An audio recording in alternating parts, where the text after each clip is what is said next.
जगा जी लगा। মা মা উঠো, আমি 2 দিন ধরে কিছু খাইনি, আমাকে ভাত দাও, আমি ভাত খাবো। মা মা তুমি আমার কাছে চলে আসো, আর নয়তো আমাকে তোমার কাছে নিয়ে যাও। আম্মু আম্মু আম্মু।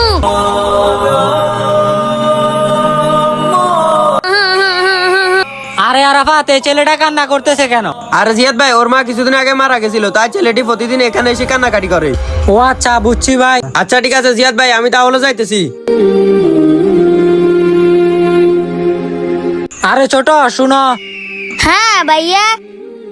আচ্ছা একটা কথা বলো, তোমার প্রথম মা ভালো ছিল নাকি দ্বিতীয় মা? ভাইয়া আমার প্রথম মা মিথ্যাবাদী ছিল, দ্বিতীয় মা ভালো ছিল। আরে ছোট, কিন্তু কিভাবে? ভাইয়া আমার প্রথম মা সবসময় মিথ্যা কথা বলতো, দ্বিতীয় মা বলতো সত্য কথা। প্রথম মা বলতো খাবার দিবে না, কিন্তু পরে খাবার ঠিকই দিত। আর দ্বিতীয় মা? ভাই আমার দ্বিতীয় মা সত্য কথা বলে, আমাকে বলছে 2 দিন খাবার দিবে না। সত্যি আজকে আমি 2 দিন খাবার না খেয়ে আছি। মা বেঁচে থাকলে সবাই বলি আলহামদুলিল্লাহ।